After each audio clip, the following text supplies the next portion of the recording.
Hello, আসসালামু আলাইকুম guys, সকলে কেমন আছো?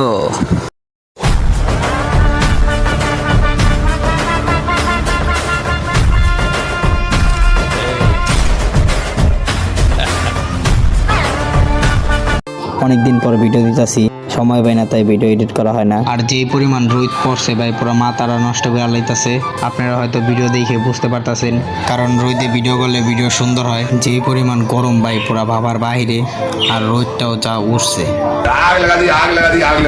একটু কাজ আছে, একটা অফিসে যাইতে হইব। আর অফিসের সামনে যাই দেখি অফিস ছুটি দিয়েছে মাত্র, তাই কতক্ষণ দাঁড়াইতে হইব। মানুষগুলা বাইর হোক, দেন আমি ভিতরে যাব। আর কাজ শেষ, তাই বাইরে যেতেছি। এখন আবার আরেকটা অফিসে যাইতে হইব। অলরেডি আইসা পড়ছি, কাজটা শেষ করি, দেন পরে বেকারিতে যাব। কাজ শেষ, এখন বেকারিতে যাইতাছি। আর রাস্তায় প্রচুর জাম পড়ছে, জামের ভিতর কোনোভাবে আর কি যাইতাছি। আর এই পাশে যে একটা ভিউ দেখা যাইতাছে ভাই, পুরো মাথা নষ্ট ভিউ। এরকম ভিউ আসলে সচরাচর দেখা যায় না। আর বেকারিতে আসছে, আইসা দেখি কারেন্ট নাই, আর জেনারেটারে ডিজেলও নাই। আর ডিজেল নাই, তাই ডিজেল আনতে হইব।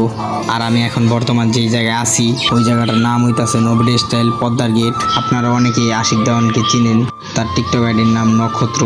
আসলে তার বাসা এইখানেই, আর তার সাথে অনেকবার দেখা হয়েছে, কিন্তু ভিডিও করা হয় নাই। আর ডিজেল দিয়েছি, আর আজকের মতো আমার কাজ শেষ। আর বাহিরে যেই পরিমাণ বাতাস, ভালোই লাগতাছিল। আর বাতাসটা বেশিক্ষণ থাকলো না, বৃষ্টি নামে গেল সাথে সাথেই। আর বৃষ্টির সাথে যেভাবে বিদ্যুৎ চমকাইতাছে, আমার তো ভয়ই লাগতাছে কোন সময় আমার উপরেই পড়ে। আর সাথে সাথে সেই পরিমাণ বাতাস শুরু হয়ে গেছে, বৃষ্টিটাও অনেক বাইরে গেছে গা। এই পাশে গাছগুলো যেভাবে ঢুলতাছে, আর বিদ্যুৎ যেভাবে চমকাইতাছে, মনে হইতাছে কেউ লাইট মারতাছে আকাশে। আর আজকে যেই পরিমাণ রোদ পড়ছিল ভাই, পুরো মাথা নষ্ট করা লাগছে সারাটা দিন। এখন একটু ভালো লাগতাছে। আর সারা রাত সেই পরিমাণ বৃষ্টি পড়ছে। সকালে ঘুম থেকে ওইটাই দেখি বন্ধুরা আইসে, ওরা নাকি ঘুরতে যাইবো, আর আমার নিয়ে যেতে চাইতাছে। আর বলতাছে তুই এই চান্সে একটা ব্লগ ভিডিও বানায় ফেলাইস। কোথায় যাইতাছে জানি না, কিন্তু ওরা নিয়ে যাইতাছে। কিন্তু আজকে শিওর হাঁটতে হাঁটতে জীবন শেষ হইব। আর এই পাশে যেভাবে মানুষ আর কি নিচে তাকায় রয়েছে, মনে করছে মাছ ধরতাছে, কিন্তু না, এইখানে জমি মাপতাছে। আর আজকেও সেই পরিমাণ রোদ পড়ছে, গরমে অবস্থা কাহিল। হাঁটতে হাঁটতে অনেক দূর আইসা পড়ছি, কিন্তু ওরা যাইতেই আছে। কোনো থামার নাম নাই। ওরা হাঁটতে হাঁটতে কোন জায়গায় যে আমাদের নিয়ে যাইতেছে আমরা নিজেও জানি না। আমরা দুই বন্ধু একসাথে, আর ওরা দুই বন্ধু একসাথে। আর আকাশের ভিউটা অতটাও খারাপ না। আর দেখি কোথায় নিয়ে যায় আমাদের।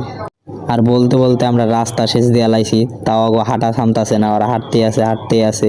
আর ওরা অবশেষে হাঁটা থামাইলো। আর চারিদিকে তাকায় দেখি ভিউটা মোটামুটি চলে, কিন্তু গরমটা একটু বেশি ছিল। আর ওরা গরমের ভিতরে হাঁটতে হাঁটতে ক্লান্ত হয়ে গেছিল, তাই গাছতলায় কতক্ষণ বসলাম, বৈশা কতক্ষণ ভিউটা উপভোগ করলাম। আর আসলে এটা নদী না পুকুর আমি কিছু বুঝতেছি না।